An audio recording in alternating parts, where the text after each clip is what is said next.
¿Cómo están? Bienvenidos a la entrevista Sur o No Sur, Ciencias Sociales y Salud desde el sur de Chile. En esta ocasión tenemos un gran invitado.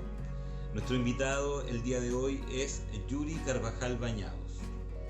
Él es médico cirujano de la Universidad de Valparaíso, es magíster en Salud Pública de la Universidad de Chile, es magíster en Gerencia Pública de la Universidad de Chile y es doctor en Salud Pública también de la Universidad de Chile. Actualmente se desempeña como jefe del Departamento de Epidemiología del Hospital Van Buren. Sin más preámbulos, los dejo con la entrevista. Hola, ¿cómo están? Estamos acá en la entrevista Sur o No Sur, Ciencias Sociales y Salud desde el sur de Chile. Bueno, como les comentaba anteriormente, estamos con un gran invitado. Estamos con Yuri Carvajal, ¿cierto? Con quien vamos a tener una grata conversación de su vida, de su historia y de tópicos importantes, de temáticas relevantes que resultan para Yuri. Yuri, ¿cómo estás? Hola, Carlos, muy bien, estoy muy bien aquí en Valparaíso, muy contento y sorprendido de este trabajo, así que muy alegre. Súper. Bueno, la idea de la entrevista, bueno, antes de decir eso, también darte las gracias por la disposición, la buena onda, desde el primer momento, ¿cierto? Cuando te comenté la idea, te pareció, así que darte las gracias por compartir con nosotros y en especial con los estudiantes del sur de Chile. Porque evidentemente estas entrevistas van a ser súper importantes para ellos, para aprender no solo de lo teórico, sino también de lo experiencial, qué significa todo esto, ¿cierto? De hacer salud y ciencias sociales desde el sur. Desde esta idea resulta importante poder preguntar sobre la vuelta que te has dado en la vida, ¿no? Para poder llegar a este momento, a este presente, para estar trabajando, ¿cierto? En lo que estás trabajando, desde la salud, enfrentando la realidad. Entonces, para llegar a este momento, ¿cuál ha sido la vuelta que se ha dado Yuri, ¿cierto? Para llegar a este momento, que le enseñó la vida para poder llegar a este momento. Así que cuéntanos un poco de esa vuelta experiencial. Mira, iba a partir por aquí. No sé si se ve, pero hay una cicatriz ahí en mi muñeca. Sí. Una cicatriz. Sí. Me la debo haber hecho el año 67. Yo soy un hombre del siglo XX, tengo un pedazo en el siglo XX, que puede ser que haya ocurrido 500 años atrás. Es un siglo que ocurrió hace mucho tiempo. Muchas de las cosas del siglo XX están muy desaparecidas, son arqueología, y otras están por ahí, medias repartidas, medias guardadas, que no se ven, pero están. Entonces, te cuento, esto fue un día sábado, mis papás eran profesores y los colegios hacían consejo de profesores los días sábados. Es decir, los profesores trabajaban de lunes a viernes, pero los sábados se reunían entre ellos para coordinar la docencia y analizar, supongo yo, no solo lo que estaban enseñando, sino también a los cabros problemas. Y yo estaba en una escuela, en este mismo cerro donde estoy ahora, Cerro Cordillera, estaba mi mamá, que era profesora de esa escuela, profesora, nada, ningún título, y entonces todos ellos se reunían el sábado con la directora y analizaban lo que estaba pasando, y iban los hijos de los profesores que no tenían con quién quedarse, no habían empleadas domésticas, no habían inmigrantes, los profesores tampoco tenían un sueldo que les permitiera tener empleada doméstica, y entonces nos juntábamos ahí, los hijos de los profesores, que pasaban a ser mis primos, porque los profesores eran mis tíos, y jugábamos. Entonces estábamos jugando a la nave espacial, porque eran los años 60. Yo tengo un nombre que además es de cosmonauta, era un cosmonauta ruso, Yuri Gagarin, un héroe ruso, que además muere trágicamente probando un avión, y muere en un compromiso muy popular. Su nombre, Yuri, equivale en ruso a campesino, a George, geo-ergo, trabajador de la tierra, geo-ergo, Jorge. Y este Jorge campesino Yuri, bueno, mis padres, que me engendran en el sur, yo creo en Renaico, me imagino yo por ahí, también me ponen este nombre que tiene mucho que ver con entonces el comunismo, el sueño del comunismo, y un sueño, hoy día yo lo leo como antigravitatorio, de ir contra las fuerzas graves, contra las fuerzas que nos hacen caer, y entonces jugamos a la nave espacial. Y me encierran con una prima adentro de un estante de colegio, un estante de madera con vidrios, en la nave espacial, y yo me siento atrapado, que hay varias cosas que me pasan, me apretado y rompo el vidrio para abrir la puerta y me corto. Entonces, bueno, ahí queda la escoba, y un tío, o un profe, todavía, me dice, no se preocupen, y me pone un trapo, me cierra la mano, y me lleva a la posta infantil del Hospital Deforme. Como te decía, hay cosas del siglo XX que ya no existen. El lugar donde me suturaron ya no existe. El Hospital Deforme lo hizo desaparecer Pinochet después del terremoto del 85, y hoy día ahí está el flamante Parlamento chileno, de poca utilidad, pero ahí está. Sobre los restos del Hospital Deforme está el Congreso. Ahí me suturaron a mí. Seguramente pisotea el lugar exacto más de algún senador votado a diario. Bueno, cuento esta historia por varias cosas, pero básicamente para decir que era otro Chile.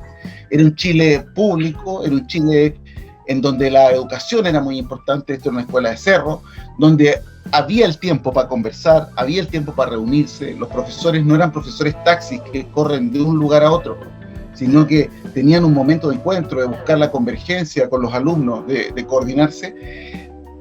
Pero además era un mundo tranquilo, o sea, a nadie le espantó que el cabro chico se cortara, o sea, hoy día eso daría un sumario y saldría en la prensa, un niño se corta a punto de morirse, estuvo a centímetros de cortarse su arteria radial y desfallecerse. Era un país tranquilo, no pasó nada, me suturaron, volví a la casa y listo. Además, era un país donde la alianza predominaba sobre la consanguinidad. O sea, estos eran mis primos y estos eran mis tíos, los que me apoyaron. No eran mis tíos de sangre, no tenían mi apellido, pero eran mis tíos. Muchos de ellos eran comunistas, otros eran demócratas cristianos, eran simpatizantes de la izquierda. Y esto en un mundo, año, yo creo, 67, que yo recuerdo todavía, año en que matan al Che. Yo tengo la memoria de cuando matan al Che, tengo la memoria del suicidio de Violeta Parra. Mi papá me dice, estábamos en vacaciones en el verano, esto fue en febrero, en la playa, y me dice, se suicidó la Violeta Parra, también de un padre que le está diciendo a su hijo lo que sucede, no le está diciendo el mundo es feliz. La Violeta Parra era alguien entonces importante para ellos. Tengo esa noción de ese mundo, y claro, del mundo de la huelga de los profesores. El año 68 hubo una tremenda huelga de profesores que duró 64 días, entre otras cosas metieron preso a mi padre en la calle, y nosotros estábamos almorzando donde mi abuelito, y escuchamos por la radio, sí, los presos de hoy, Hernán Carvajal, así, cabros chicos, llorando, y en que mi madre, una mujer también muy, muy chora, un día le quita en esas mismas marchas las lagrimógenas a un Paco, en la refriega. En esa época no eran como ahora con escopetas, sino que eran como granadas de mano. Y según cuenta ella, no está viva para testimoniarla, el carabinero le pide, señora, por favor, devuélvame las lagrimógenas, que son parte de mi cargo fiscal, y si no llego con ellas a la comisaría me van a hacer un sumario. Y ahí, bueno, todas unas cosas muy refregadas, pero del año 60, o la década del 60 como una década en la que yo también estoy en la década del 60, aunque soy un niño, pero estoy. Por supuesto, hice, por ejemplo, la campaña de Allende con mis papás, que eran comunistas. Hice la campaña, unas cosas que se llamaban los comités de unidad popular. Vinimos acá a los cerros de Valparaíso a trabajar en los comités de unidad popular, en los CUP. Y ellos también decidieron venirse a vivir aquí al Cerro Cordillera, a lo alto del Cerro Cordillera, en un giro que no era el giro de los profesores. Los profesores usualmente, Valparaíso tiene 5 comunas, tenía en esa época, hoy día no tiene comunas, tenía 5 comunas, y el Cerro Cordillera era la segunda comuna, era una comuna bien proletaria, bien proletaria, de mucha tradición de izquierda, pero era plebeya, no era de clase media. Y la tercera comuna era la comuna de clase media y los profesores militaban en la tercera comuna, no militaban en la segunda comuna. Mis papás eran excepcionalmente profesores que militaban en la segunda comuna, Cerro Cordillera. Dicen por ahí que este es el cerro en donde vivía el zapatero de Marquis, Juan de Marquis, que le enseñó anarquismo a Allende. O sea, este es un cerro que tiene mucha fuerza. Aquí está el hogar de la Unión Obrera, construido por la Juana Ros de Edwards en 1895, la primera construcción urbana para resolver el problema de la habitación obrera. Hasta aquí también como una política de la élite hacia la cuestión social, aquí en este cerro. Bueno, y ellos se deciden, compran entonces un terreno y vienen a vivir aquí en esta casa donde yo te estoy hablando ahora. Pasé la noche del 4 de septiembre del 70 escuchando en Radio Apila en esa época el triunfo de Allende con ellos. Y aquí vivimos la Unidad Popular. De aquí se llevaron presos a mis papás, aquí le dispararon los carabineros, una ráfaga de ametralladora. De aquí se llevaron a mi madre, a mi padre, un día 14 de septiembre en esta misma casa del 73. Bueno, y ahora, como tú me dices, en esas vueltas de la vida, he vuelto a vivir en esta casa y tomo desayuno en el mismo lugar donde tomaba desayuno cuando era adolescente y leía, me quedaba leyendo en esos años.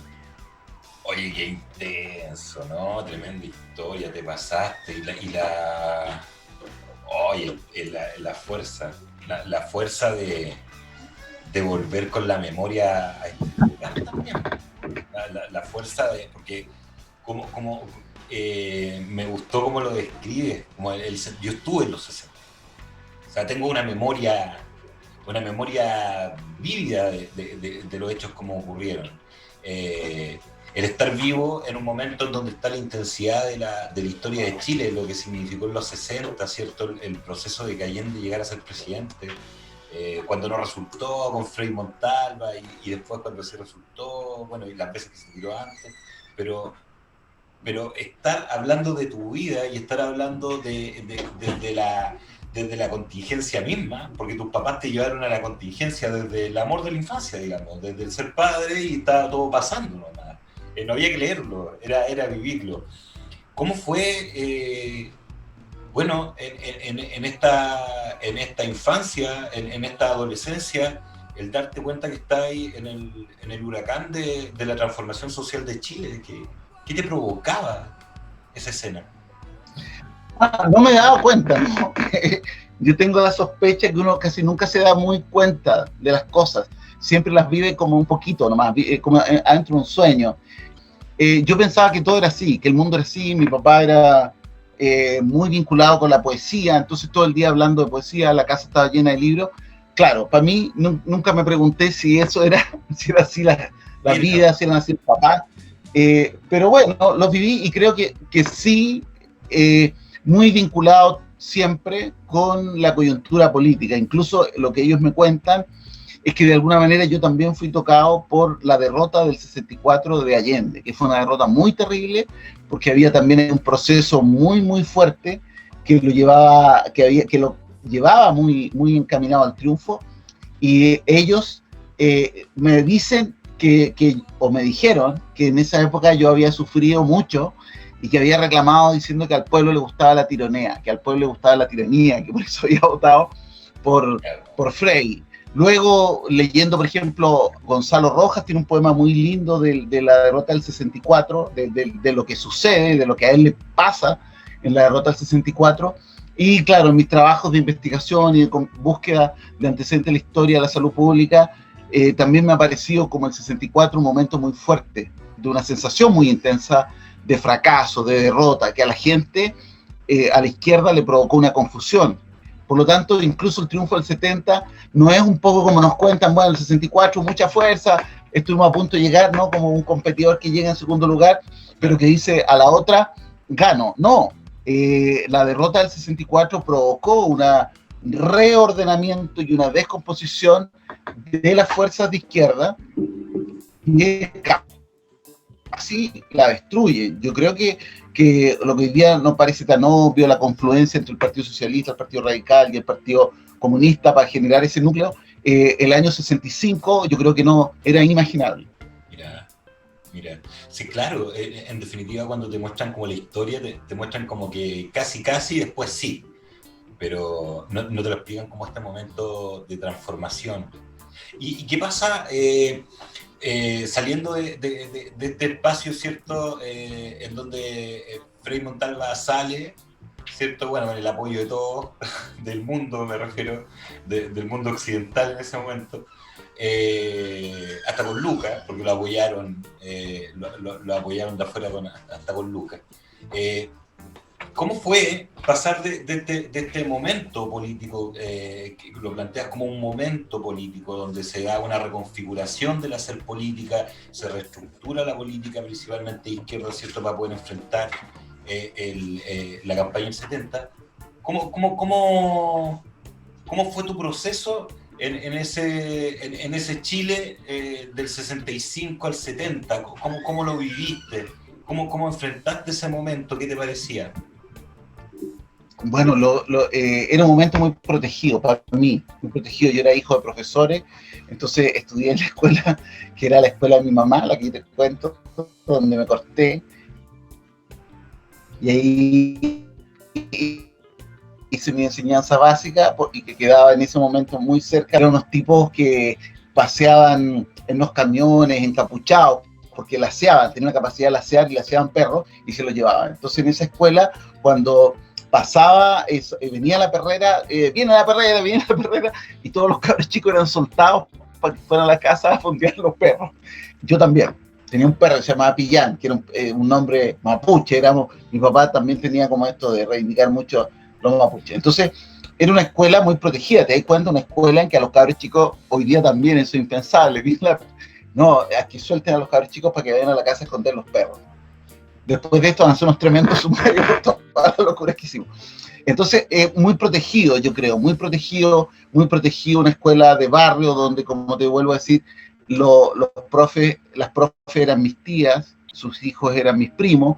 Incluso la huelga del 68 yo creo que era muy protegida también, porque tú sabías que no iba a desaparecer, que tu papá, claro, estaba preso, pero lo soltaron esa misma tarde, ¿cachai? Y se llegó riendo de lo que había pasado, mi mamá, esta actitud provocadora, ¿cachai? Era como todo muy chistoso, había olla común, lo pasáis de escuela, olla común, nos trataban todos muy bien. Era un mundo muy, muy protegido. Y luego, el momento de la Unidad Popular, yo me muevo a la escuela 17, una escuela de Playa Ancha, acá al cerro que está allá, pero también un mundo muy protegido porque también era la escuela donde trabajaba mi papá, entonces también los otros profes eran mis tíos, ¿cachai? Todo siempre en una esfera de mucha familiaridad y en que todo era de todo, así todos eran de todo y todo se compartía.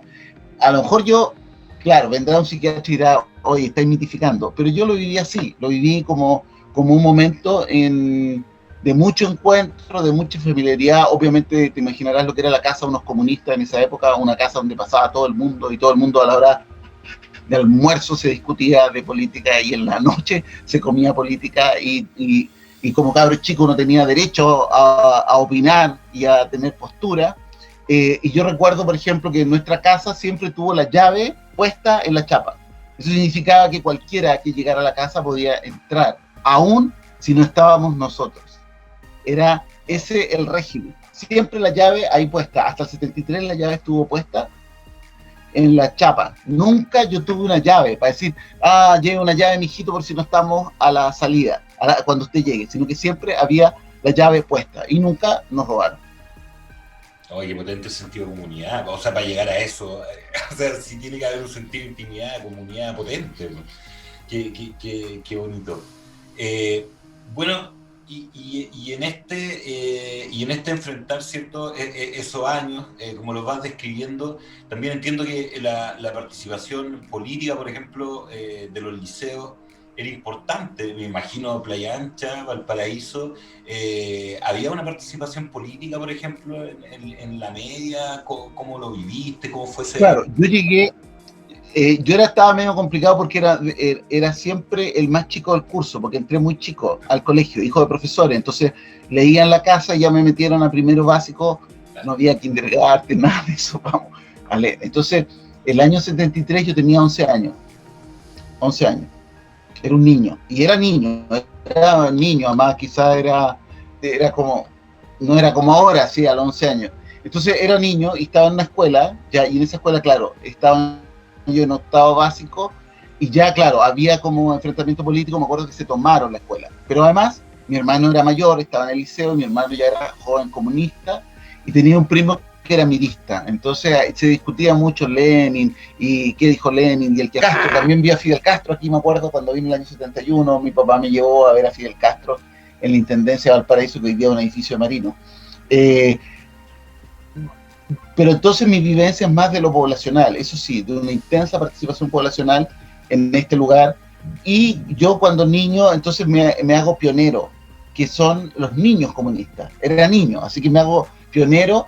En marzo del 73 yo soy pionero, y ahí es donde te contaba que entonces en marzo del 73 la campaña electoral de diputados, creo, y regidores, no me acuerdo exactamente, puede haber sido regidores, vi a Víctor Jara en la calle también cantar en escenario, acá en la avenida Pedro Montt, y tengo el recuerdo de un tipo, bueno, él era director de teatro, no más que actor, él había estudiado teatro, pero más que actor era el director, le gustaba el montaje, fue el que diseñó como toda la puesta en escena de Quilapayún, y lo recuerdo cantar esa canción que canta con la peineta, que toca la peineta, con mi pura habilidad me la di de carpintero, y jugando mucho con la gente, teniendo ese talento para un gallo que está en un escenario. Además no tenía las técnicas de hoy día para amplificar, para mostrar una pantalla, video gigante, eso no existía. Un gallo ahí, tú veías una cosita así arriba de un escenario, pero el gallo, lo recuerdo, como muy popular, muy chileno, y con una capacidad para jugar y llevar a la gente y hacerla disfrutar. Realmente eso también lo tengo, así como, chuta, este gallo, ¿cómo era él? Potente. Y me imagino, a propósito de lo mismo, como en el imaginario estético, como el arte, lo musical, como durante, no sé, de los 9 hasta los 11 años, como tiene que haber sido, el ver este mundo de Violeta Parra, los murales, Valparaíso, la música. DICAP, los discos de vinilo diseñados por DICAP, el Vicente y Toño Larrea, que eran los diseñadores, ¿no? Todo, o sea, eso fue una explosión cultural. Yo creo que los vinilibros que mantuvo, los libros que mantuvo, toda esa explosión, la revista Onda, la revista Cabro Chico, toda la fuerza cultural que tuvo, la unidad popular como proceso cultural, así. Claro, yo lo viví. Además, teníamos el privilegio de ser niño. Entonces, de repente venían unos chicos de la Jota, unos cabros de las Juventudes Comunistas, a cuidarnos.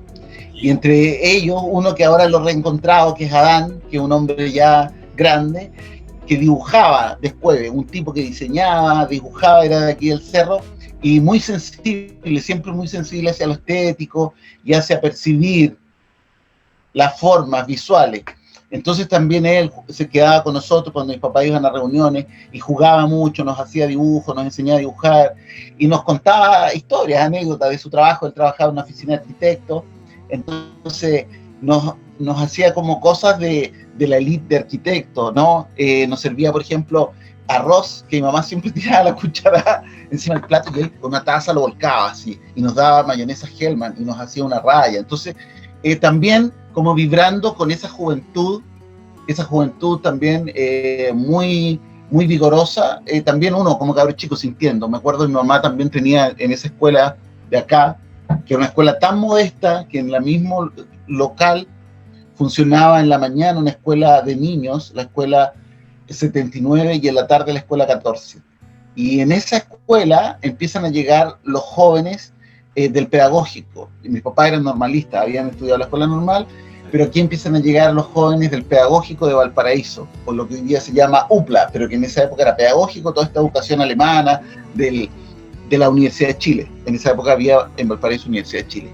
Entonces me acuerdo yo que empiezan a llegar las profesoras lindas, así también, comunistas, revolucionarias, y llega también un profesor, recuerdo yo, muy lindo él, yo niño sí, igual lo veía muy bonito, muy flaco, muy huesudo, él era un quilapayún, ¿cachai? Barba, pelo negro, huesudo, y tocaba la guitarra más encima. Entonces, tocaba el cigarrito, y ponía él su cigarro mientras tocaba el cigarrito de Víctor Jara. Bueno, eso derretía a todas las profes, tenían los ojitos verdes del tío Pinto, el tío Julio Pinto.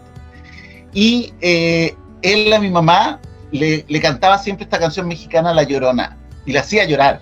Entonces me acuerdo siempre el juego entre ellos, mamá diciendo, ay Julio, no me hagas llorar, y él le tocaba La Llorona. Entonces también esa generación, yo creo, muy linda, y que tengo además como un poco una sensación de que ellos sí fueron golpeados por el 73. Yo no fui muy golpeado porque yo era un niño, entonces casi era como, digamos, la vida, ¿no? Era una planta, yo era una planta, así que le cortáis las hojas y crece. En cambio ellos, Adán, por ejemplo, que te cuento, el tío Pinto, las tías, la tía Alicia, me acuerdo de la tía que era chilota, Alicia Alvarado, que tenía unos familiares chilotos, la Tachi Alvarado, la Tachi, no sé si vive acá o allá, pero ella vivió mucho tiempo en Puerto Montt. Ellos como, ¡paf!, el fuerte golpe, un tremendo golpe sobre sus vidas, una interrupción. Y creo que yo bebí de ellos, incluso después del golpe, los pude seguir viendo, entonces muchos me prestaban discos, libros, y de alguna manera se produce esto, que también lo hemos discutido en Salud Pública, que el 11 de septiembre del 73 no es el momento del corte. El momento del corte quizás se alarga un poco porque están los libros y están los discos, entonces tú puedes seguir viviendo intelectualmente todavía en el otro tiempo, aunque el tiempo político se inaugura. Es como el sistema de salud chileno, que el 11 de septiembre no dejó de funcionar, siguió funcionando, y las destrucciones han venido después, y muchas cosas todavía viven, como por ejemplo la vacunación, ¿no? La vacunación, el éxito de la vacunación es porque muchas de esas cosas no se acabaron, pese a todo. Estamos con Yuri Carvajal en la entrevista de Sur o No Sur, indagando sobre su construcción biográfica, su periplo existencial, entendiendo un poco cómo llega a la actualidad, todavía en los 70. Viendo este proceso, colgándome un poquito tus últimas palabras, ¿cierto? Viendo este proceso ya desde la llegada del 73, del 11, de ahí para adelante, con este preadolescente, ¿cierto? Con el niño un poco más grande. ¿Qué empieza a pasar contigo durante este proceso? Bueno, ahí me pasa que se rompe el mundo familiar, así se cae todo. Porque tengo que ir a un liceo que ya no es familiar, no están mis papás, ni mis tíos, ni mis primos, pero además que vino toda esta otra escoba. Entonces, del liceo, emocionalmente, claro, muy fuerte. Me lo siento como, no sé, o sea, ahora casi lo veo y digo, sobreviviría a eso y lo único, no sé, habrán sido 3 o 4 profesores que me ayudaron, y el resto, mis pares, mis compañeros, que tenía la fortuna, que aunque era el más chico, yo llegué a primero medio, como el año 74, tenía 12 años, todos mis compañeros tenían pelos por todos lados, yo no tenía 0 pelo, todo el pelo que tenía lo tenía en la cabeza, pero ellos muy choros conmigo, sororidad masculina, así, ahí muy choro, o sea, ellos viendo en mí un gallo que era, no sé, el alumno del curso, el mejor alumno del curso, pero también el más débil del curso, no era el más fuerte. Entonces yo creo que de ellos tengo como mucha gratitud, y claro, algunos profesores que fueron muy apoyadores. Bueno, venía yo como re preparado de la casa, tenía como una mochila así, cherpa, no sé, de 50 kilos, así que desde el punto de vista intelectual el liceo no fue nada complicado. Pero fue años 74, años 75, años 76, años 77 muy duro, habían desaparecidos en el país, obviamente yo lo sabía, habían compañeros que habían estado alguna noche en la casa, que luego después fueron vistos, mi papá fue preso a Pisagua, también viví eso era como un pecado que no lo podía decir mucho porque era como una marca.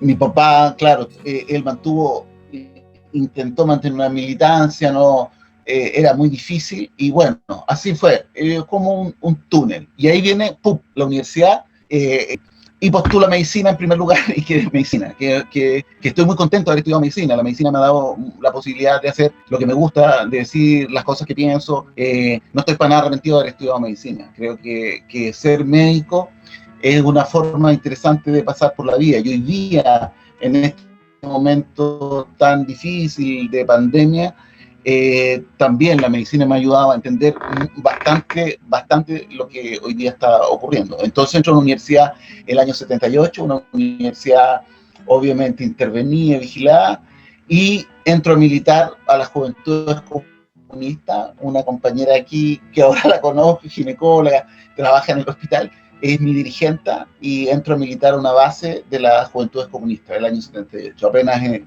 primer año. Cuando entro a militar tenía 16 años. Cuadro joven. Claro. Muy bien. Oye, bueno, después de este túnel, como lo describes, ¿cierto?, de la enseñanza media, y entrar a estudiar medicina, entrar a la universidad, te metiste al tiro en política, y me imagino que se me emancipa un poco el conocimiento, la forma de abordar las cosas, pero al mismo tiempo preguntarte qué pasa con el estar en una sociedad bajo una dictadura, y el hecho del miedo, porque al final, por más ganas, ímpetu, revolución y todo lo que uno quiera, estaba ahí con una fuerza policial que ya, si le quitáis una lacrimógena, no te iba a decir por favor que se la devolviera, ¿cierto? ¿Cómo enfrentabas, siendo universitario, el momento histórico de Chile en esa época? Ya, antes te quiero contar algo de mi padre, que él, su gran esperanza conmigo era que yo fuera poeta. Ese era su sueño, no que yo fuera médico. Mira. El médico iba a ser mi hermano, ya con eso estaba todo pagado. Por lo tanto, el de la poesía, que era su gran sentido de la vida, su gran motivo de la vida, mi padre, ese es él vivió mucho para eso, era la poesía, tenía que ser yo. Y de alguna manera siempre eso lo he tenido, ¿cachai? Y sigo leyendo mucha literatura, no leo mucha novela, pero me interesa la literatura, y para mí un texto tiene que estar bien escrito. Si no está bien escrito, no vale. Y disfruto mucho un texto bien escrito, me seduce, me agarra, me hace... Entonces yo llego, como te decía, con esas mochilas de Sherpa, con mucha literatura. Obviamente era un bicho en mi carrera, porque era un gallo que sabía cosas, que sabía mucho de ciencias sociales, mucho, no sé, pero sabía más que mis compañeros. Podía hablar de antropología, podía hablar de los Neandertal, podía hablar de sociología, ¿cachai? No había leído, yo creo, en esa época ni a Marx ni a Lenin, pero ya sabía lo que era política, sabía lo que era la Revolución Cubana, no sé, Vietnam, etcétera. Pero esto como una protección, todo este acervo como una protección, y también como un grado de ignorancia, lo que te decía, que uno no se da cuenta. O sea, yo viví esto como diciendo, ahora me pueden decir, oye, pero te podrían haber matado. Chuta, nunca me di cuenta, ¿cachai? Yeah. Nunca pensé que lo que estaba haciendo me podría haber llevado a que me mataran. No tengo, hasta el día de hoy no tengo esa convicción, porque también es interesante saber que la dictadura y los servicios de inteligencia son selectivos. O sea, no tiran al bulto. Ellos van a distintas organizaciones. Si tú usas armas, te van a tirar. Si tú usas política, te van a tirar con otra. Bueno, y así en ese camino es como me relegan el año 81. El año 81, como joven comunista, soy relegado al norte de Chile. Estoy en tercer año de medicina, pasando a cuarto año de medicina, y soy detenido en una huelga de hambre en una iglesia, acá de Valparaíso, y me envían a vivir a un pueblo que se llama Sierra Gorda, donde vivo 3 meses.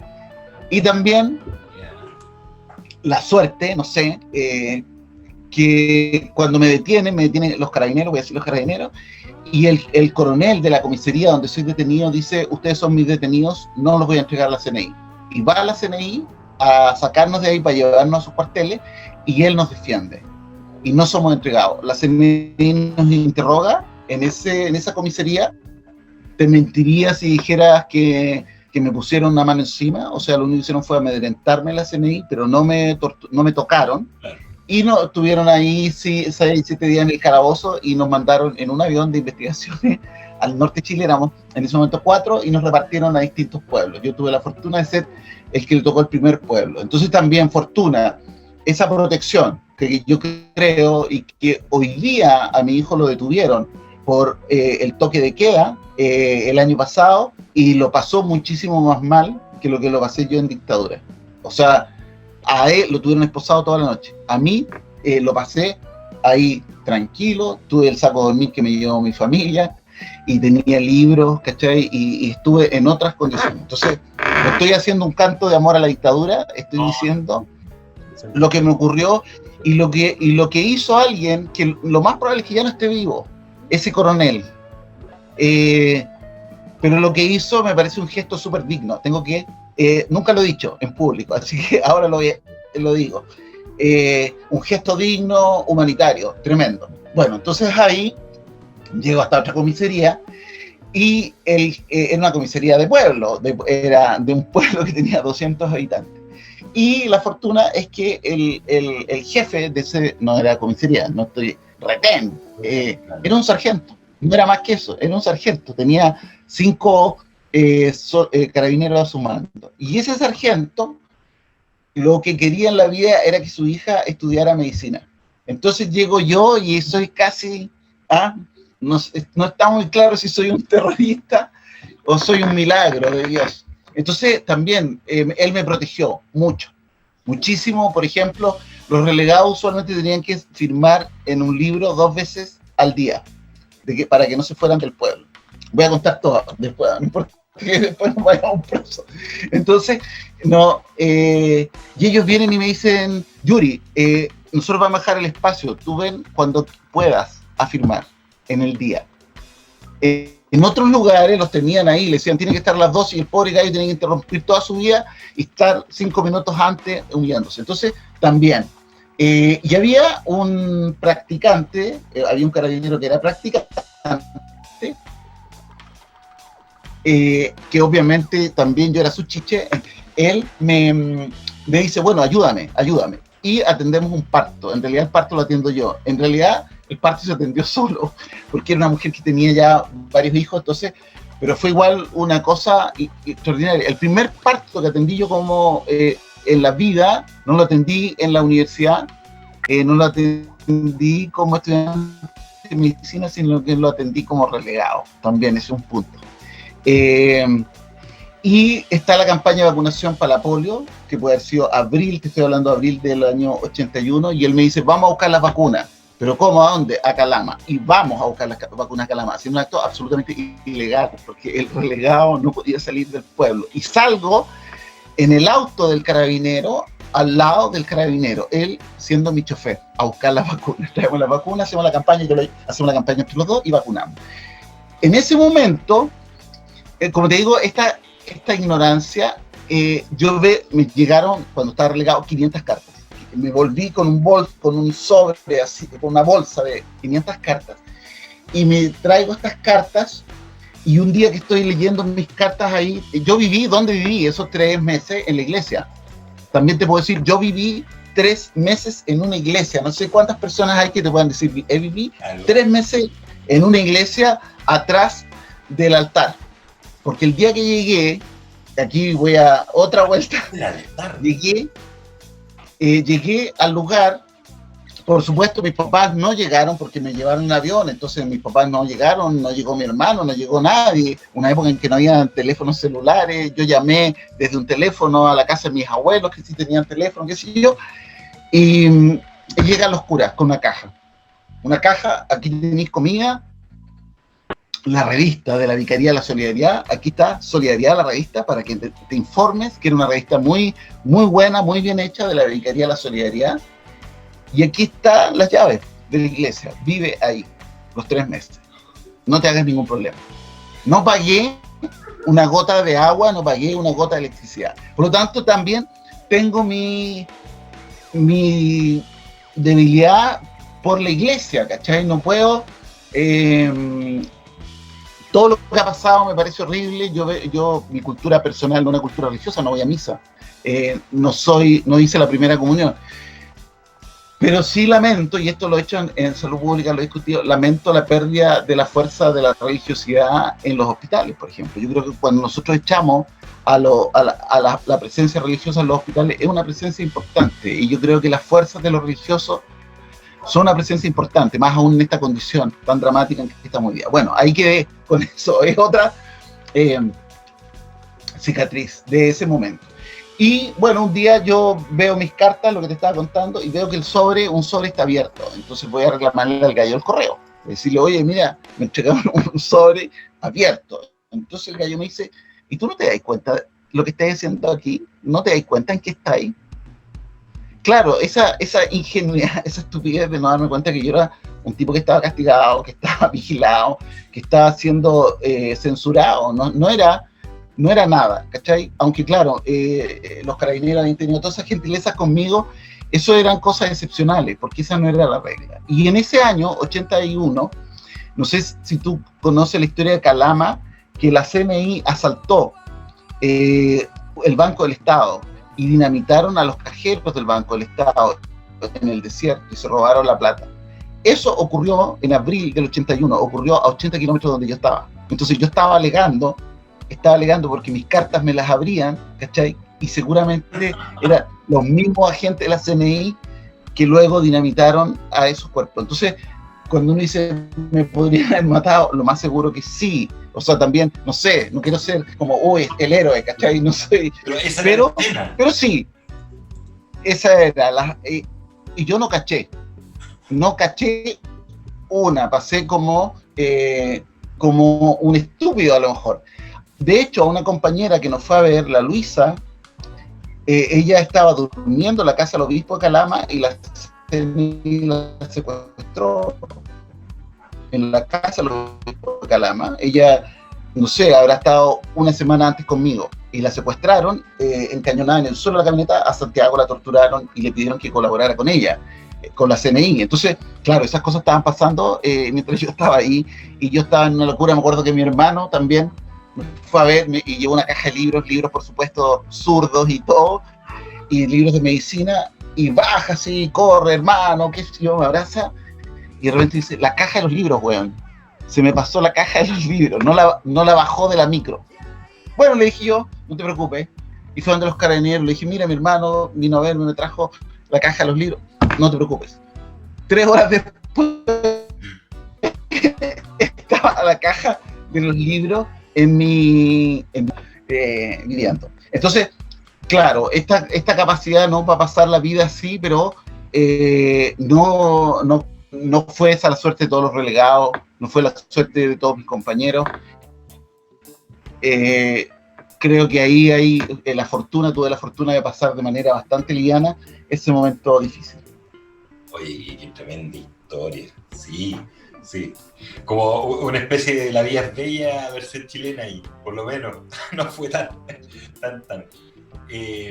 Oye, y bueno, qué bueno que te tuvieras en este punto, ¿no? De la historia del poeta y todo lo que explicáis con respecto a tu papá y después la historia del relegado. Entonces, como en este espacio, ya estamos como en los años 80. 81.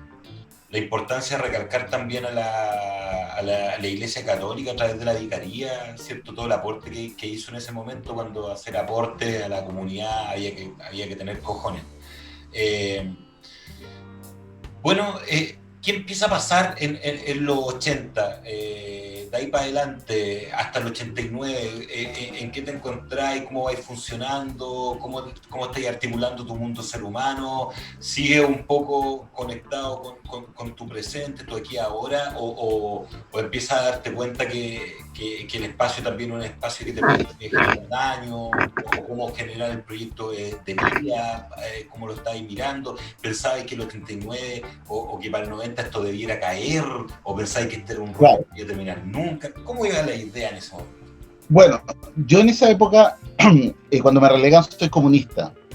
Y ahí tengo como un proceso bien crítico de la estrategia que está siguiendo el Partido Comunista, la Juventud Comunista, de enfrentamiento a la dictadura. Empiezo a tener esa reflexión, dado que yo había hecho todo y quedé en el aire, ¿no? Quedé muy solo, muy expuesto, y viene esta relegación y como diciendo, ya, me salvé, pero no es tan impune esto. Entonces, yo venía de una tradición intelectual, política, y vuelvo, soy suspendido un año en la universidad, es incierto si me van a volver a aceptar o no. Yo me preparo para la prueba de aptitud académica, en esa época, para entrar a estudiar medicina en otro lugar. Sigo la medicina, estoy como comprometido con la medicina, no voy a abandonar la medicina, y empiezo a tener relación, soy pololeado por dos fuerzas, por los trotskistas y los miristas. Empiezan a pololear a este gallo que está en crisis con el Partido Comunista. Bueno, y los trotskistas tenían una gracia, que eran muy cultos, tenían muchos vínculos con Argentina, muchas publicaciones, mucho análisis, mucha reflexión. Yo también tenía, por la cosa de la literatura, tenía mucha fuerza Cortázar, que fue muy, muy importante para mí, y Cortázar tiene mucha fuerza Mayo del 68, para él, lo que fue Mayo del 68. Entonces, Mayo del 68 tenía todo un problema con el comunismo, porque los comunistas no habían apoyado Mayo del 68, por el contrario, ellos habían traicionado Mayo del 68 en Francia, y estaba también la invasión a Checoslovaquia de los comunistas, y también a finales de los 70 estaba la invasión a Afganistán de la Unión Soviética. Y además que ya el comunismo era un fenómeno medio choto, o sea, Brezhnev no tenía ninguna fuerza revolucionaria, ¿no? Estos jerarcas del Kremlin, no, y fíjate que pese a estar en dictadura, que la dictadura hablaba tanto con los comunistas, pero ya el comunismo no tenía pasión. Para mí, el comunismo en los años el 81 ya no tenía ninguna gota interesante, ni siquiera las apelaciones a Neruda, a Violeta Parra. Bueno, y ahí me hago trotskista, y entro entonces en una corriente muy intelectual que discute mucha historia, mucha política, que tiene muchos autores, que tiene muchos sociólogos, que está muy al día, que está discutiendo economía, que está discutiendo política. Hay un trotskista belga que está muerto, que es Ernest Mandel, que era un tipo, una cabeza así, un tremendo gallo. Entonces entro en eso, y ahí sí, entonces hago una vida de militante trotskista y estudiante de medicina. En algún momento un poco más lejos de la medicina, un poco más cerca, pero finalmente hago esa vida. Tengo la visión, que es una visión errada, pero bueno, la tengo en ese momento, de que Chile va a volver a su tradición del 73, que van a volver los cordones industriales. Nosotros vivíamos mucho alrededor de la batalla de Chile, de Patricio Guzmán, de los cordones industriales. Eso para nosotros era la joya, era la expresión de una democracia directa, una democracia de acción. Me acuerdo de Armando Cruz, el presidente del cordón Vicuña Maquena, los marinos que fueron torturados antes del golpe. Toda esa gente era como una fuerza que yo pensaba que el movimiento iba a conectar. Estoy hablando del año 81, 82. Pero embrionario, no se veía nada. Y el 83, que es el año que nace mi hija, la Vera, el 83 nace mi hija, y es el año, ella nace el 12 de mayo, y el 11 de mayo es la primera protesta masiva, furiosa, tremenda, contra la dictadura. Y ahí entonces empieza a aparecer esto de que ya, esto puede caer, esto no viene. Había una discusión interesante en el trotskismo que era si Chile había tenido una derrota histórica, se discutía. Entonces era como esto fue el fascismo, una derrota histórica, que esto no se para en 50 años o no, o es una derrota coyuntural y esto se para luego. Y esa definición entonces era interesante porque tenía sentido. Si tú dices esto va para 50 años, entonces no hay nada que hacer, ¿no? Y nosotros nos criamos con la idea de que no, de que esto va a caer. Piensa tú que había caído el año 79 Somoza, que es el momento de los procesos latinoamericanos. El Salvador está ahí también en un proceso muy ascendente. Estaba el sindicato Solidaridad, que era interesante para nosotros trotskistas, que empieza a haber una revuelta obrera contra la burocracia estalinista. Eso era ya lo máximo. Entonces también muchas cosas habían en el aire que te decían, no, esto va para arriba. Y el 83, bueno, viene este movimiento, y desde el 83 al 85 ya era una locura, o sea, la locura total, había que vivir para la revolución, estábamos en una revolución, casi ni comer, muchas reuniones, y ser estudiante, porque tenías que ser revolucionario y estudiante, etc. Y el año 85, sí, bueno, en mi internado paro un poco el ritmo. Yo era miembro del comité central de los trotskistas, renuncio al comité central para hacer mi internado. Está ahí metido, pero entonces atrás con el comité central ya. Claro, pero era chiquito, así que no era como un partido muy chiquito, no era así como que. Entonces ahí hago los internados, que eran 2 años, ¿cierto? Y ahí tengo un episodio de tuberculosis, con hemoptisis y todo, que me hace también como parar un poco la mano, ¿no? Tengo la fortuna de que mi hermano también es médico, entonces también me dice, para un poco la mano. En una protesta me meten un balín, me dice, para, ¿cachai? No, esto no es una locura. Y me toca una vena sensible, me dice, a ti te gustan los libros, y entonces necesitáis plata para libros, así que saca la carrera, porque si no, no vas a tener plata para libros. Ya con eso me jodió.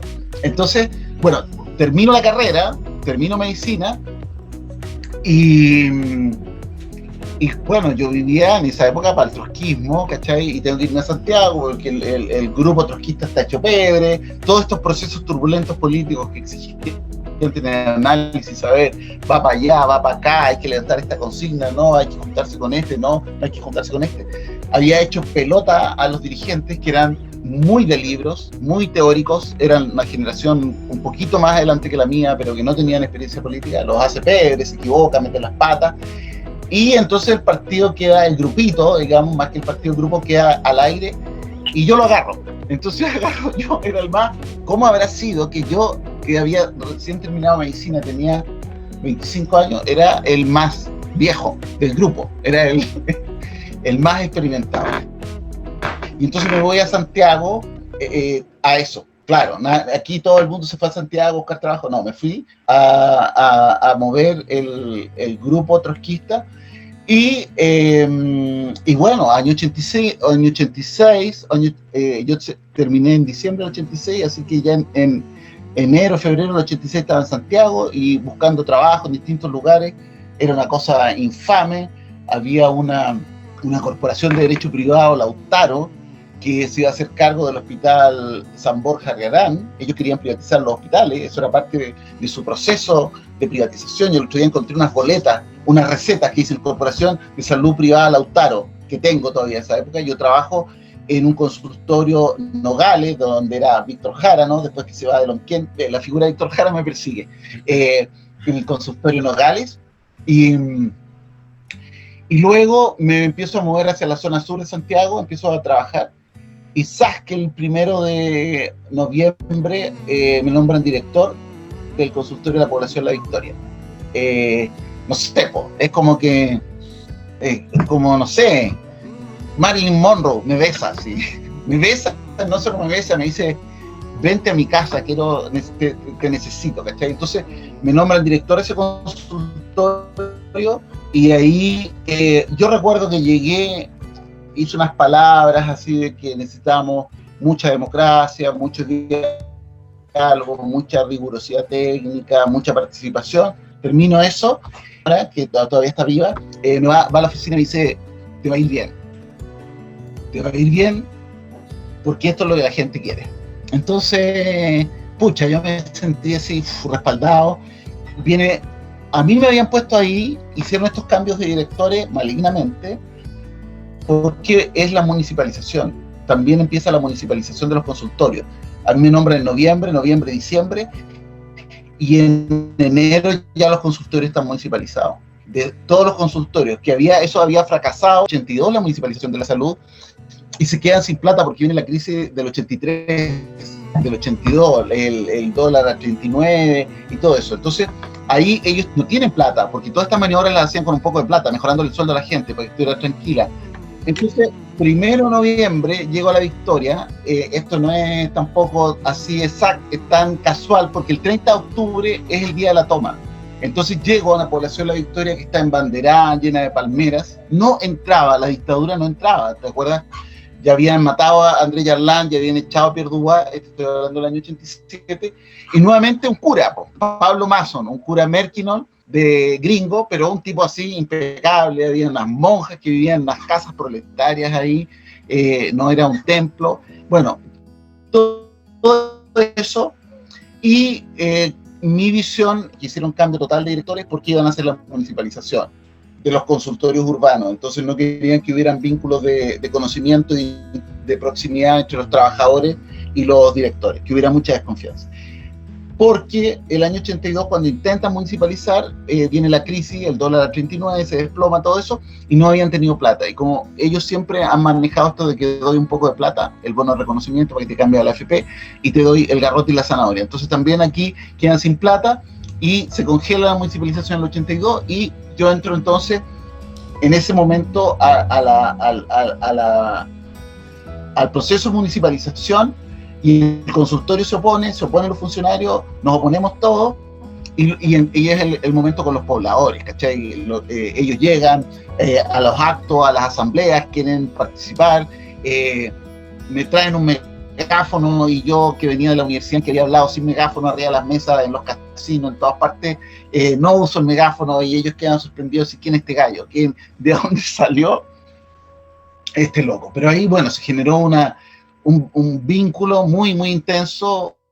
Quizás lo personificaría en Elizabeth Orrego, una dirigente comunista impecable, que fue, pero muy, muy apoyadora, y claro, la Claudina, que también trabajé algo con ella, bueno, estaba ahí, yo me fui a vivir ahí, entonces ya era todo, estábamos ahí, y ya empieza el viraje, 87, empieza el viraje, un poco ya no es la vieja dictadura, hacia el 88. Y ahí yo hago un sindicato, el primer sindicato que se hizo en un consultorio, creo que lo hice yo, y yo fui el presidente. Eso fue en mayo del 88. Mayo del 88, sindicato de consultorio de la feria, timbre y acta e inspección del trabajo. Bueno, ahí tenemos unas escaramuzas interesantes con la corporación municipal, y los pobladores me defienden a mí a morir. En un momento me dejan sin sueldo, no me pagan el sueldo, y la gente hacía peñas los viernes en la tarde en el consultorio. Era un territorio libre, y esa plata me la pasaban, era mi sueldo. Una cosa tremenda. Qué buena.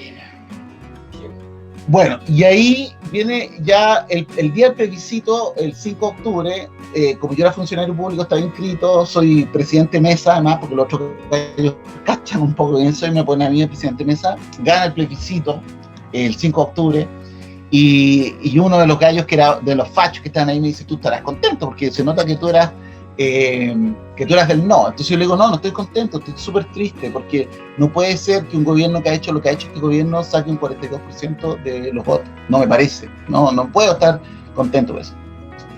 Y me voy a mi casa en un bus, y me voy llorando, me pongo a llorar, pensando en mis padres y pensando que todo lo que ellos sufrieron va a quedar impune.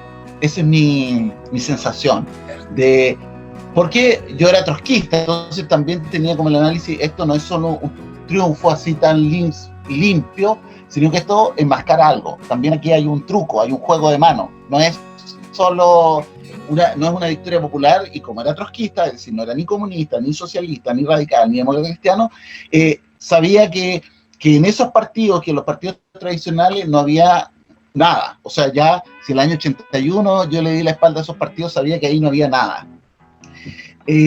Bueno, y ahí luego viene, como toda la democracia, el Estatuto de Atención Primaria. Nosotros hacemos una federación, a partir de, ya en democracia, los otros consultorios empiezan a sacar las patitas y se organizan y hacen sus propios sindicatos, siguiendo el ejemplo nuestro, y hacemos una federación de sindicatos de la zona sur de Santiago, creo que 7, y yo planteo que, aunque la ley dice que el presidente lo eligen los dirigentes, solo las cúpulas, yo planteo que hagamos una votación igual y que elijamos al que saque la primera mayoría.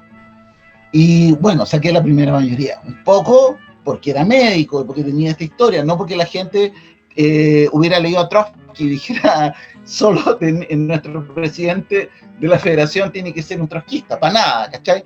Y es como una de las contradicciones que he tenido en la vida, graves, que la gente que me apoya no me apoya por mis ideas, me apoya por otras cosas. Bueno, a todos les pasa eso.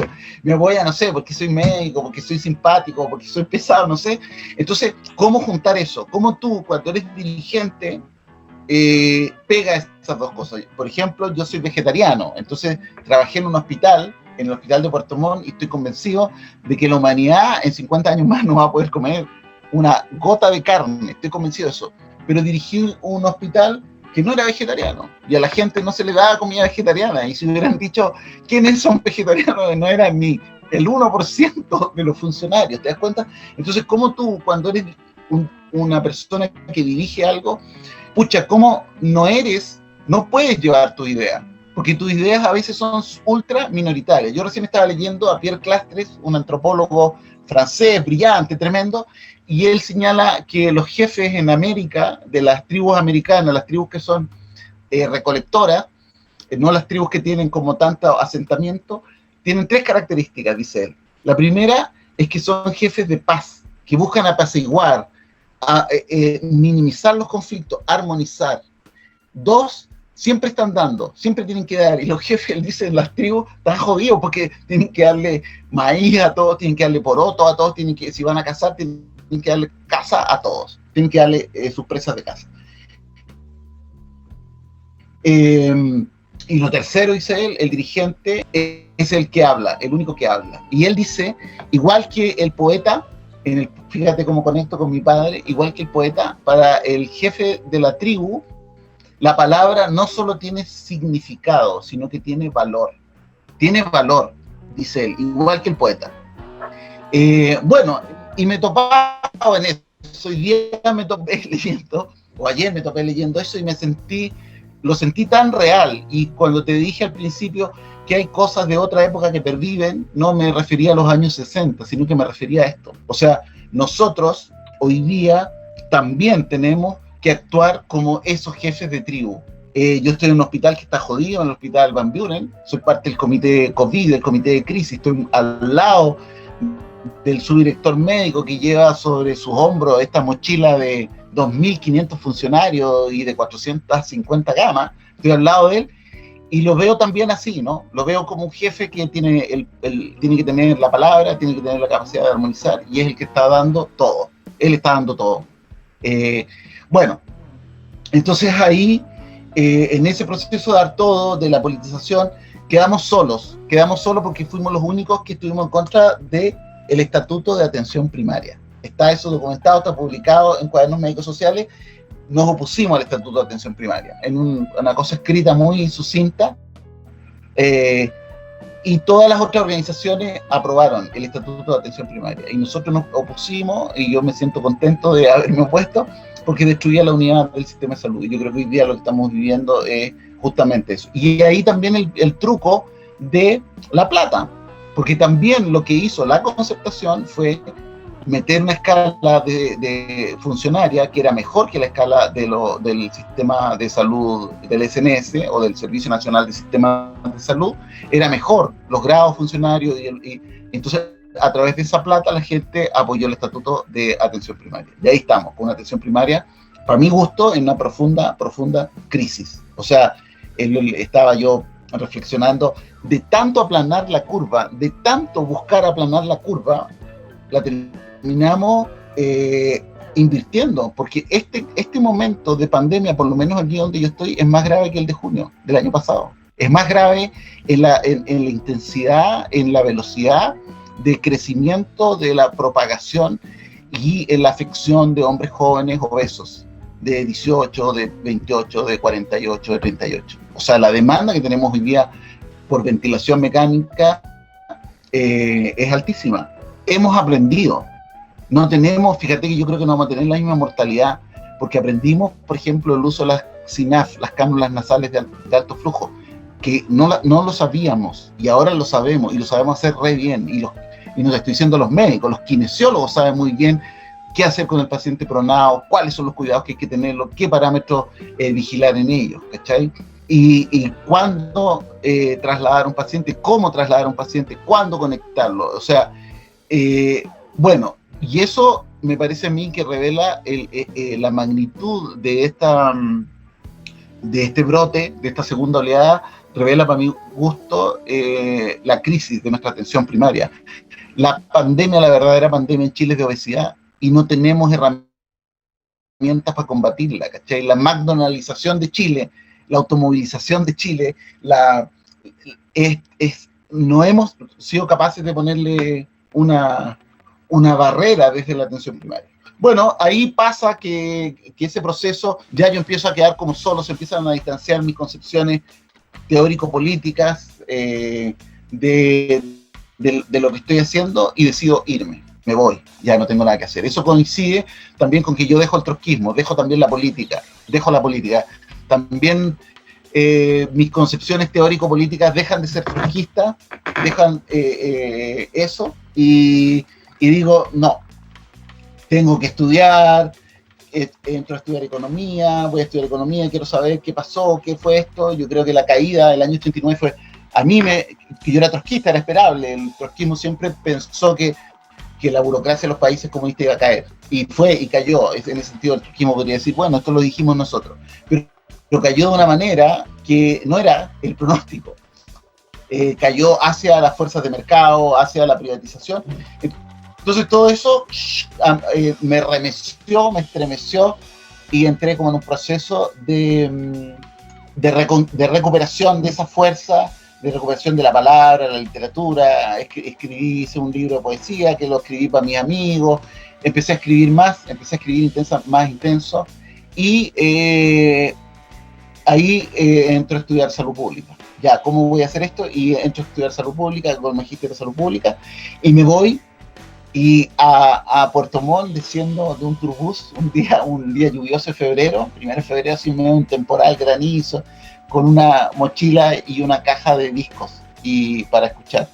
Y voy a vivir ahí a esas poblaciones de los años 60 que están ya ni me acuerdo cómo se, en la subida, pero ahí en el Puerto Montt antiguo. Y ahí empiezo a trabajar en salud ocupacional. Miro mucho el problema de las salmoneras. Eso me permite viajar mucho con la Armada, lanchas de la Armada, ir a ver los centros de cultivo, mirar la dimensión ambiental, el tema del antifouling para las redes y todos los problemas musculoesqueléticos de los trabajadores, de las trabajadoras en las plantas procesadoras. También el uso de antibióticos, el uso de antifúngicos, pesticidas. Bueno, también como otros elementos como ruido. Yo hago mi tesis de magíster en ruido, daño auditivo inducido por ruido, y empiezo a meterme un poco más en esto, toxicología, publico un manual de toxicología con el Ministerio de Salud, y en mi época de director del consultorio de La Victoria era como un tipo especial, ¿no? Porque era la única autoridad de atención primaria que tenía voz, que era disidente.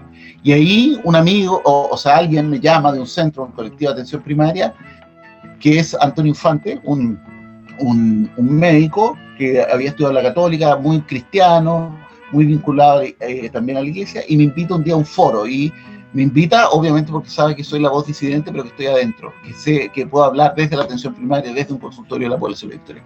Y ahí desarrollamos una amistad muy valiosa con Antonio, a quien lo estimo mucho, y cuando él es subsecretario, me dice, yo quiero que tú seas el director del servicio de salud Yanquihue Chiloé Palena. Era Yanquihue Chiloé Palena y no había autoridad sanitaria, éramos todos uno.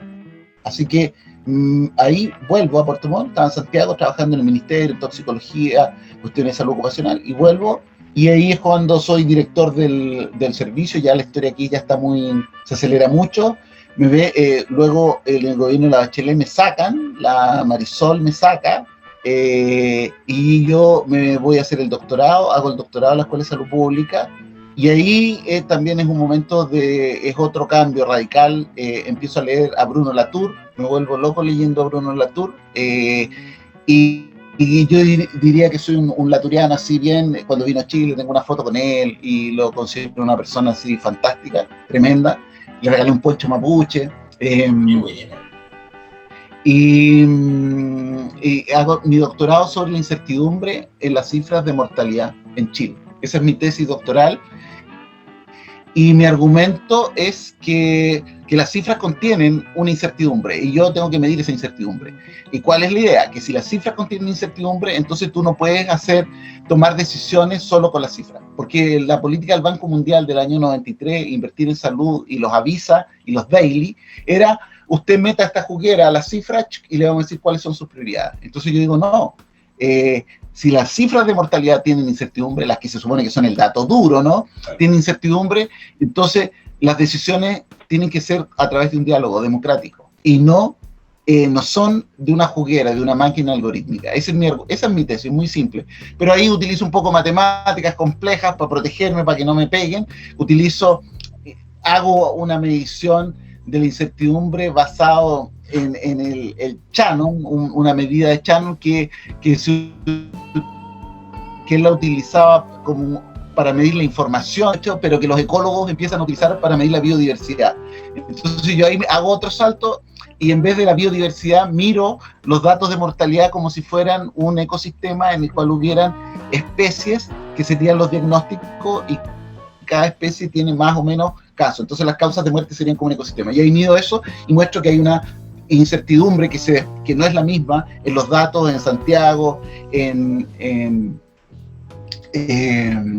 Aysén, por ejemplo, y ahí me afirmo para eso. Y hago mi tesis doctoral en eso y me quedo en la Chile, es la época de Piñera 1, me quedo en la Chile y como profesor a tiempo completo, o sea que he vivido 5 años como profesor a tiempo completo y hago un postdoc, un Fondesit postdoctoral sobre esto mismo y lo que está pasando, estos debates que son técnico-políticos al interior del mundo de la salud, básicamente del mundo hospitalario, el cáncer, por ejemplo, y cómo se hizo el programa de cáncer infantil en Chile, cómo se logró el financiamiento del PINDA, que es muy interesante. Bueno, y hago eso y ahí me contacto con los estudios de ciencia y tecnología, me contacto con la gente de Brasil, tengo ahí un amigo fantástico, Iván Márquez, que fue el vicerrector de extensión de la Universidad de Río de Janeiro, y Enrique Kuckerman, que es un historiador, un ingeniero historiador.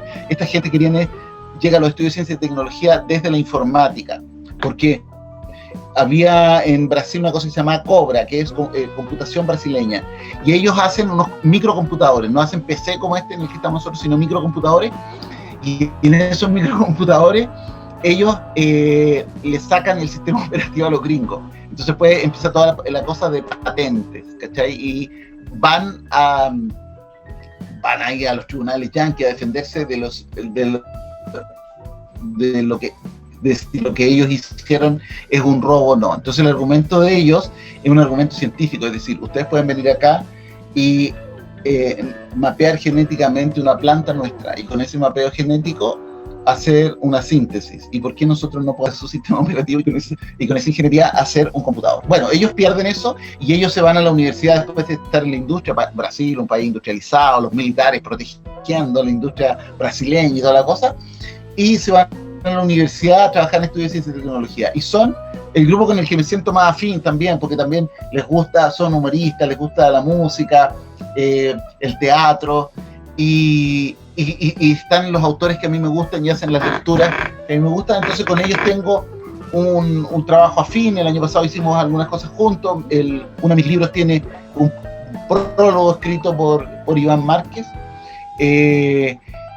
y bueno, se acaba mi Fondesit y como que tengo que volver a trabajar ya no en condiciones universitarias, porque los Fondesit, ¿qué son? Una forma de que el profesor universitario tenga un sueldo decente, porque los sueldos de profesores en Chile universitarios son indecentes, no dan para vivir, y no dan para vivir esto que también le decía a la gente.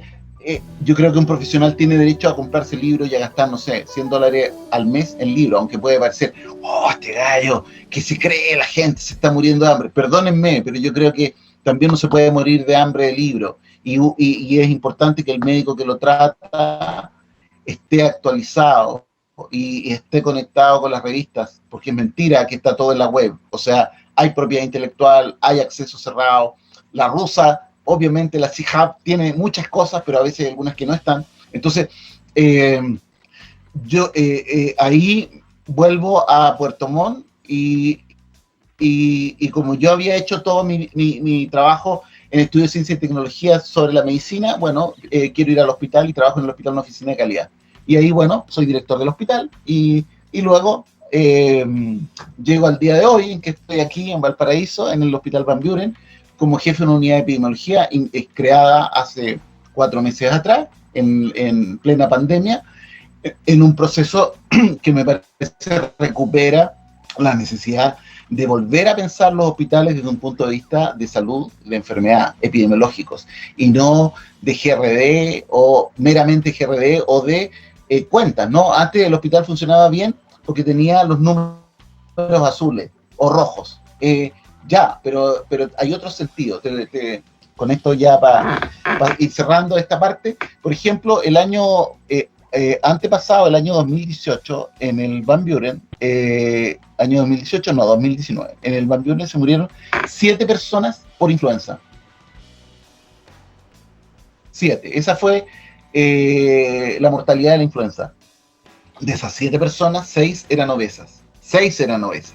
Y la que no era obesa era un mendigo que se había quemado las manos y que desarrolló una imagen en vidrio esmerilado en el escáner de su tórax, en la neumonía. Es decir, a nosotros nos pasó por delante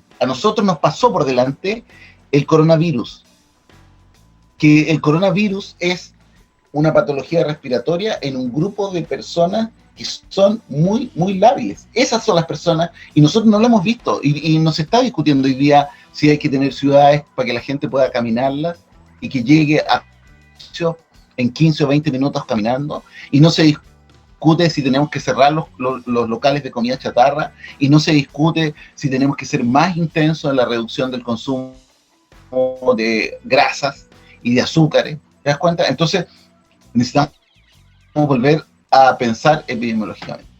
En eso estoy. Súper. Y bueno, la vuelta llegando al presente y viendo la actualidad completa de Yuri.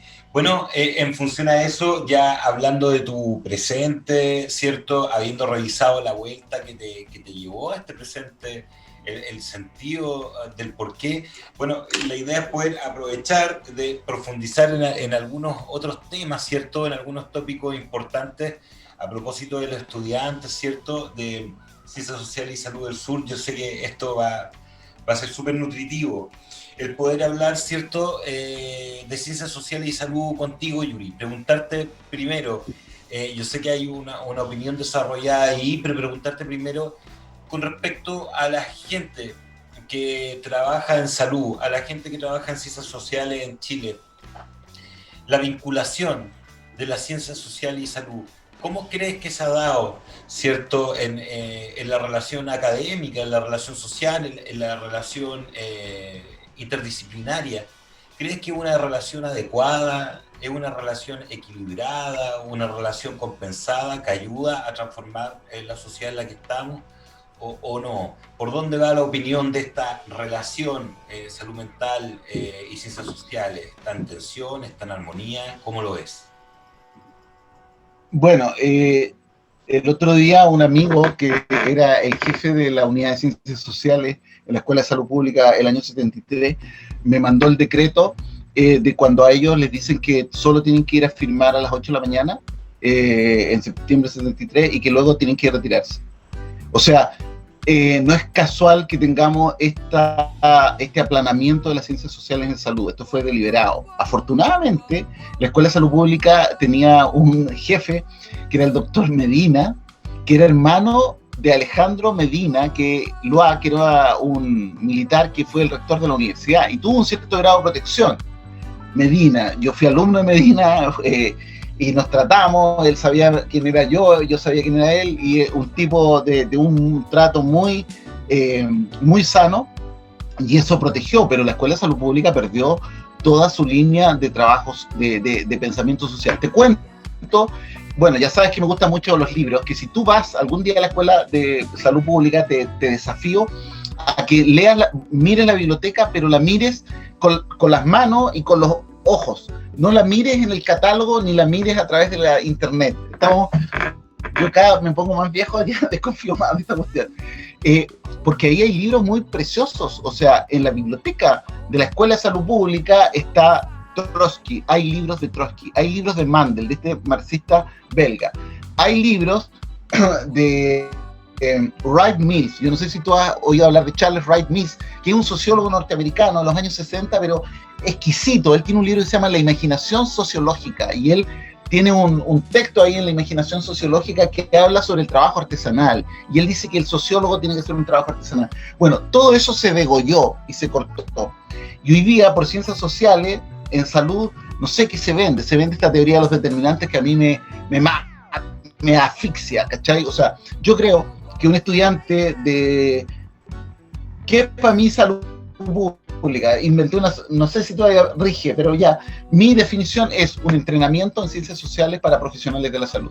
Es como decir, tú, si vayas a correr esta maratón de ser kinesiólogo, no podéis dejar de saber, tenéis que estar entrenado en el barro, porque en esta maratón hay barro. Y eso te voy a entrenar en ciencias sociales, porque como kinesiólogo vais a tener muchas cosas que tienen que ver con las ciencias sociales. Y en esa perspectiva, me parece a mí que bastaría con que tú te tiraras 3 autores, ¿cachai? Pero que tú dijeras, sí, y sé lo que piensa Whitney. O Goffman, por ejemplo, que es otro gallo tremendo.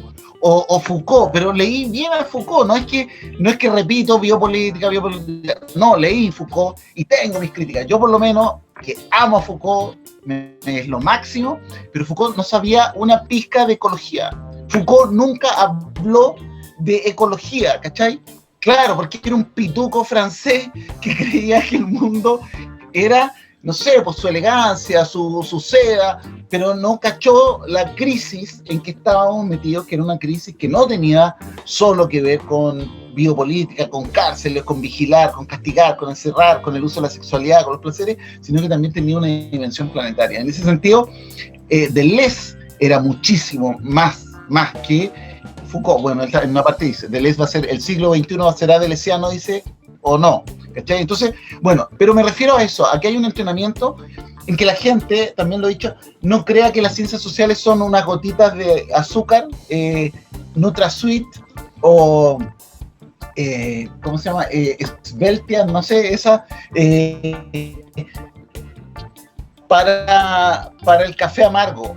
No, adentro sociología, mucha historia, mucha política, mucha economía. Y con esto te vuelvo a mi bandera de la biología, como, ¿por qué tenemos que estudiar biología? Porque la biología está hecha de sociología adentro, está hecha de política y de economía. Hay que conocer, por ejemplo, para un salubrista tiene que poder decir Lamarck. ¿Por qué es Lamarck y no es Darwin? ¿Por qué Darwin engarza también con Spencer?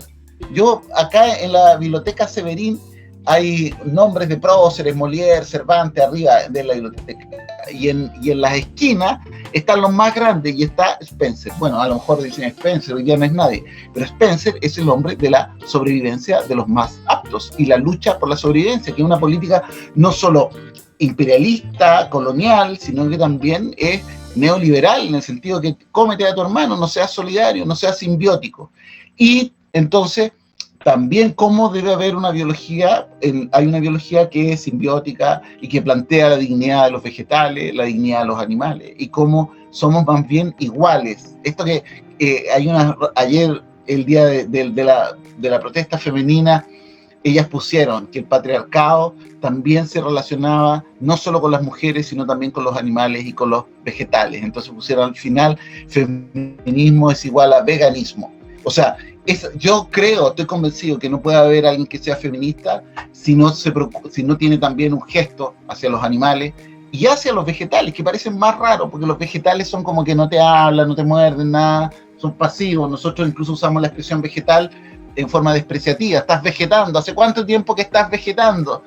Y sin embargo, los vegetales son los que han hecho este planeta, que es como mi gran cuestión, ¿no? La otra, aparte de la biología, que es como, creo que hay que estudiar mucha biología, hay que saber la sociobiología, lo de Edward Wilson, ¿qué fue? Hay que comprender más biodiversidad, hay que comprender la historia de la ecología. Yo acabo de leer un libro de historia de la agricultura de una mujer, Emily Southgate, que además es una profe de un college en Estados Unidos, ni siquiera es como, es de Harvard, es de... no, tremendo, y que te muestra que en el mundo, por ejemplo, no hay ningún ecosistema que no haya sido intervenido por el humano.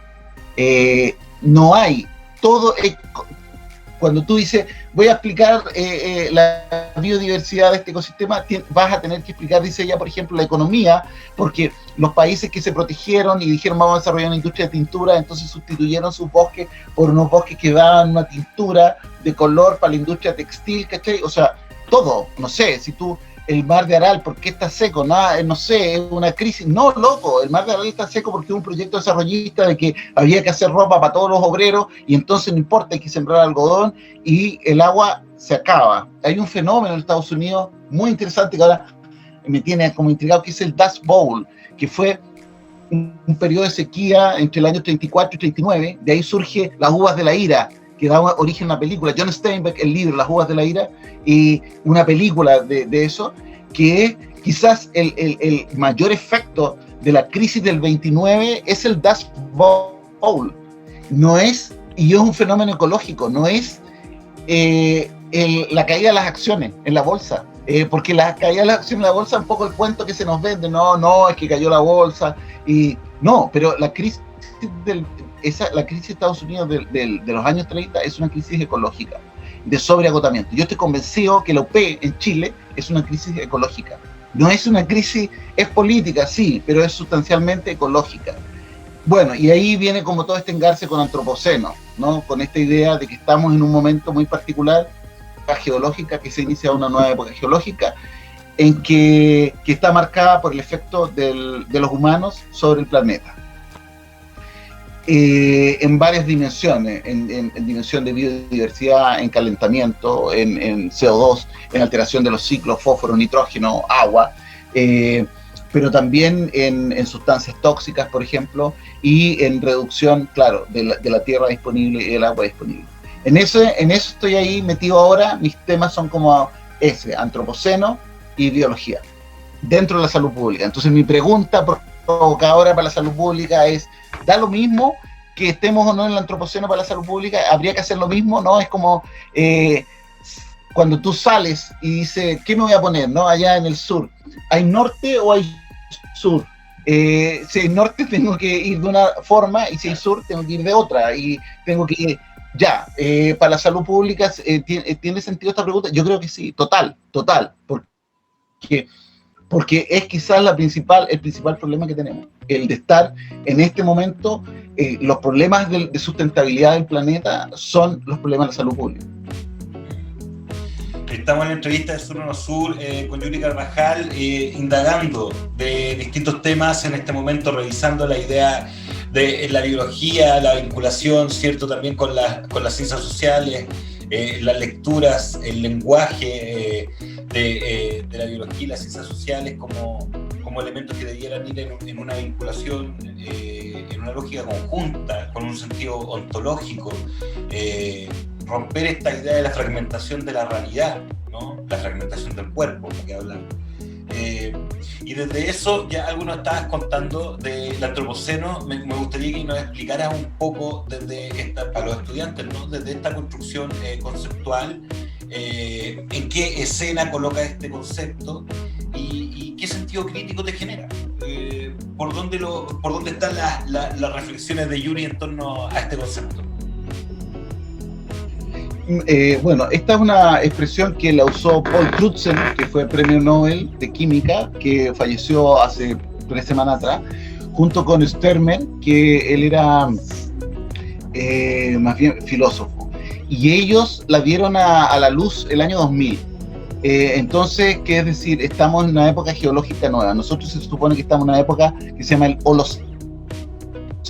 Hace 12.000 años más o menos, el planeta empezó a tenerles salimos como un poco lo que se cuenta del mundo de las cavernas para vivir en condiciones más confortables, y eso sería el Holoceno. Entonces la discusión es que se acabó el Holoceno porque hace algunos años, que podría ser la bomba atómica de Hiroshima, que podría ser la revolución industrial, o que podría ser la conquista de América, se acabó el Holoceno y empezamos una nueva época geológica que corresponde llamarla Antropoceno, porque la principal marca de esta época es el efecto del hombre sobre el planeta, que tú lo puedes ver en el suelo, las ciudades, el pavimento, el plástico, la sobreabundancia de plástico, el calentamiento global, la disminución de la biodiversidad. Estamos al borde de una sexta extinción masiva de especies, o ya estamos, todo eso girando alrededor del humano.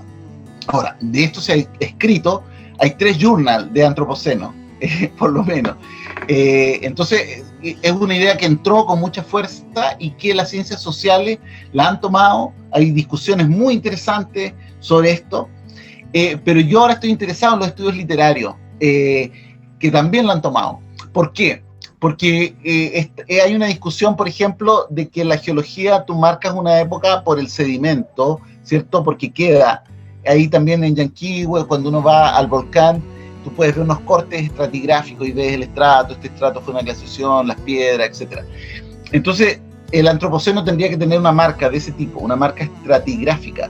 Hay, de hecho, en la Comisión Geológica Internacional, hay un pequeño grupo estratigráfico que se dedica a ver esto, porque esa marca tendría que estar en todo el mundo, porque todo el mundo debería decir, si una época geológica que involucra a todo el planeta, yo la tengo que encontrar por doquier, porque si no, ¿cómo voy a decir en China, no, aquí está el Antropoceno? Bueno, pero la gente que trabaja en literatura empieza a tomar a Derrida y la idea de la marca y de la gráfica, y de decir, sí, pero también en literatura hay marcas, y nosotros leemos un texto de determinada manera y lo buscamos, así como se puede leer. Entonces no estamos discutiendo si es la lectura correcta, si es la única lectura, sino que si esta marca nos sirve para algo, dice ellos. Cuando nosotros hacemos una lectura de un texto, lo leemos para algo, al servicio de una interpretación. Entonces, es como que los gallos de literatura resuelven un problema teórico que está súper enredado, y lo resuelven de una manera tan elegante. Yo acabo de leer también un texto de ese estilo que me sorprendió, porque los otros están gastando tinta, el 1945, es 1612, no, es el año 1780, cuando se inventa la máquina de vapor. Viene el otro y dice, no, pero cuando se inventó la máquina de vapor no se usó tanto, recién se empezó a usar en 1820, entonces se están matando, digamos, y estos otros lo sacan como diciendo, ¿para qué estamos discutiendo esto? ¿Al servicio de qué interpretación? Y a mí me parece, yo no estoy tan seguro de que el hombre sea la fuerza conductora hoy día del planeta, no estoy tan seguro, un poco orgulloso también, un poco vano. Quizás los vegetales la están llevando, pero sí tengo la convicción de que los vegetales han sido históricamente la fuerza conductora del planeta. Los vegetales metieron el 21% de oxígeno en el que nosotros respiramos. Este planeta no tenía oxígeno.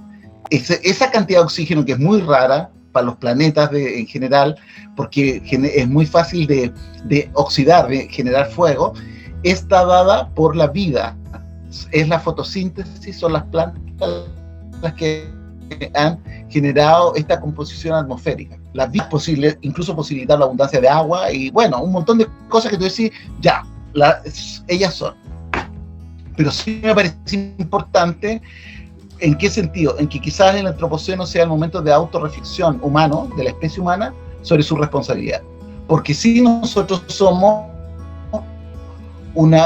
tenemos una potencia muy grande, mejor la tienen, pero los vegetales no están discutiendo, les ponemos 21% de oxígeno, le ponemos 22%, no le echís tanto, ten cuidado. No, nosotros somos una fuerza que sí tiene esa capacidad, y aquí conecto con las ciencias sociales, porque las ciencias sociales para mí son la introducción de la reflexión en nuestras prácticas, son los que nos provocan un distanciamiento, una cosa, decir, ya, estás haciendo esto, pero ¿para qué lo estás haciendo? ¿Cuál es el sentido? ¿Cuáles son los efectos? ¿Qué es lo que no conoces? ¿Cuál es la historicidad de lo que estás haciendo? Mira hacia atrás, porque esto a lo mejor ya se hizo 100 años atrás, y funcionó o no funcionó, ¿cachai?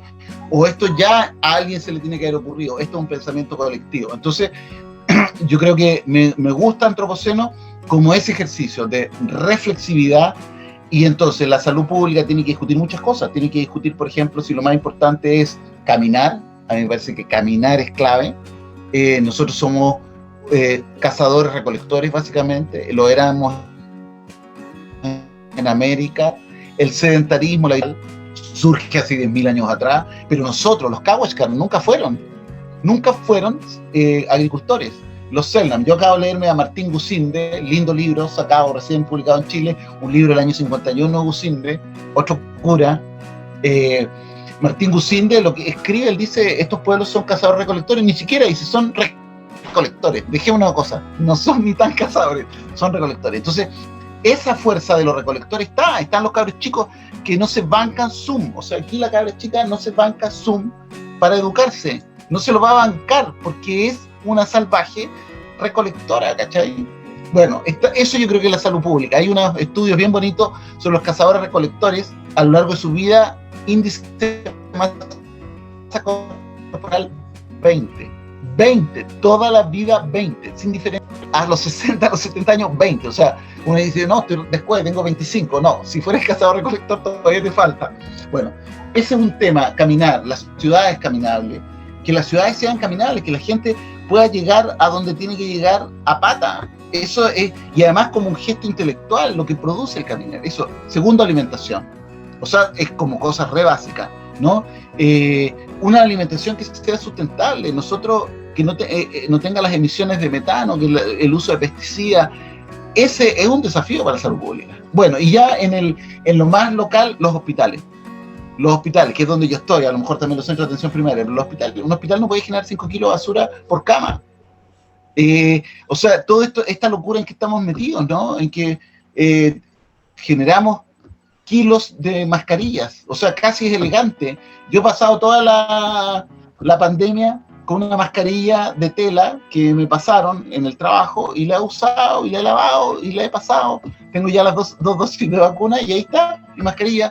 O sea, el culto por lo desechable, el culto por lo plástico. Acá en la casa hablamos las 4 P, así una de esas los plásticos, la toxicidad. ¿Cómo le volvemos la espalda al plástico? También en los hospitales. Nosotros tenemos una cultura reciclable, de las jeringas recicladas, por ejemplo. Y hay peleas hoy día en los hospitales por si tenemos que usar ropa quirúrgica de papel y no usar y no volver a lavar los delantales, porque no necesita que nadie los lave. Ya, pero ¿tenemos alguna responsabilidad ambiental o no? La alimentación de los enfermos, o sea, nosotros estamos alimentando a los enfermos con comida que no es orgánica tampoco, y tampoco lo estamos orientando dietéticamente. Obviamente en un hospital nosotros no vamos a lograr bajarle el índice de masa corporal a los pacientes, pero sí le podríamos dar señales que son interesantes. Mire, y un hospital también debería ser caminable adentro de un hospital, y obviamente su huella de carbono debería ser muy clara, cuál es la huella de carbono de este hospital y qué está haciendo este hospital por reducir su huella de carbono. Bueno, por ahí van mis ideas. Súper, qué potente. Bueno, estamos con Yuri Carvajal en la entrevista de Sur Sur y ya cerrando, ¿cierto? Una amplia conversación. Yuri nos ha dejado acceder a distintos espacios de su historia. Lo hemos acompañado en este rememorar el periplo. Así que súper bien. Yo creo que la idea, una idea importante, ¿cierto? En función a lo que estabas diciendo, tiene que ver justamente con cómo pareciera ser que en la formalidad de la salud contemporánea hay algunos lenguajes, ¿cierto?, que parecen más importantes para validar sobre otros que muchas veces históricamente han estado desconectados. O la naturalización de la idea, como diría Derrida, ¿cierto? Ha estado fuera y ni siquiera se discute por qué.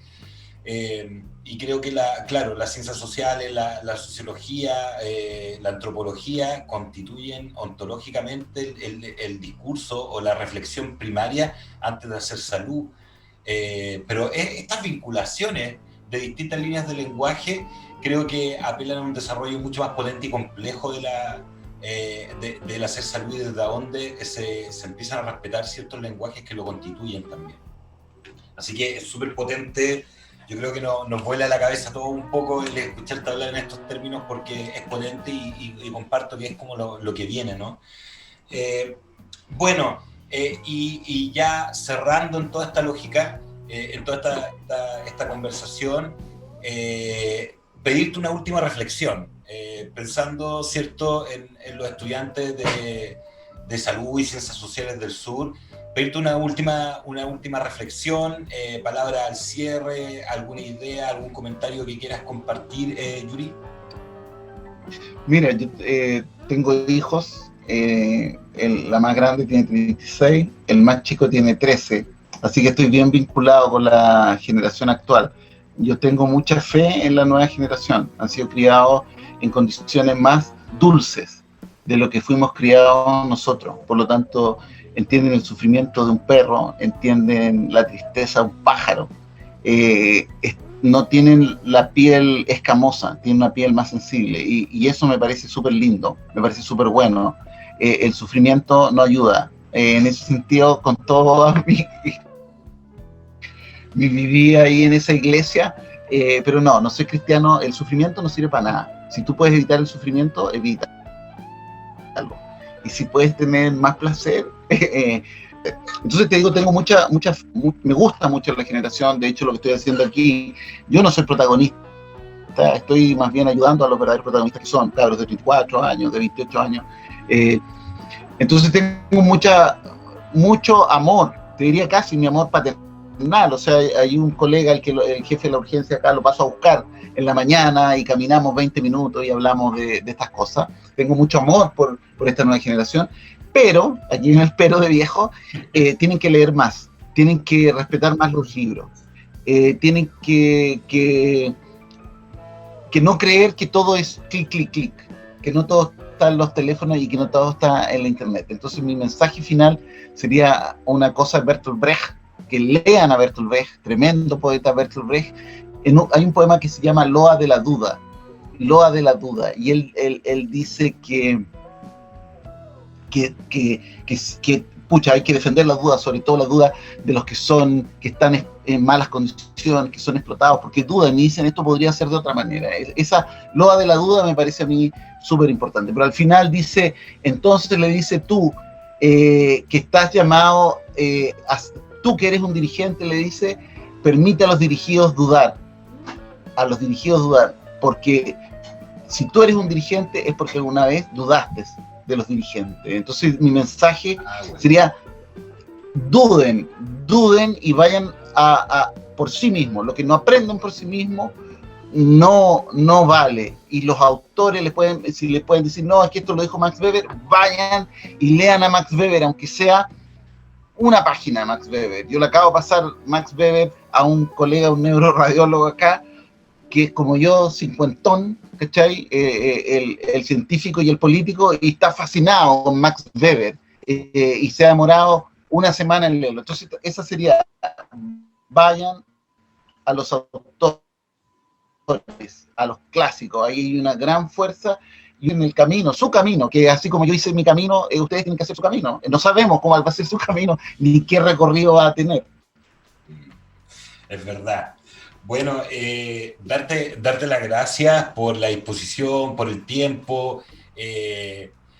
Como decía el campesino con el que se encontró Fals Borda, cuando le dijo que él sentipensaba, y Borda hizo famoso la palabra, yo creo que nos hiciste sentipensar a harto acá hoy día con esta entrevista.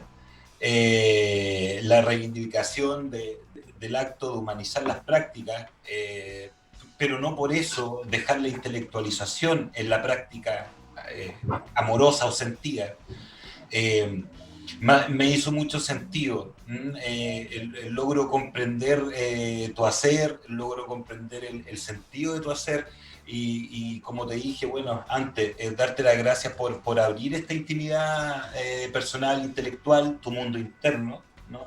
En la intelectualidad, que yo sé que a todos los que nos gusta esto sabemos que ahí está, en definitiva, el mayor pudor también. Uno tiene mucho cuidado con cómo muestra todo esto, así que darte las gracias por eso, darte gracias por tu ánimo, por tu conocimiento, ¿cierto? Por todo el saber entregado. Y darle las gracias también a ustedes que nos acompañan, ¿cierto?, en nuestras entrevistas y que han hecho suyo el canal, ¿cierto?, y todos los contenidos que estamos pasando.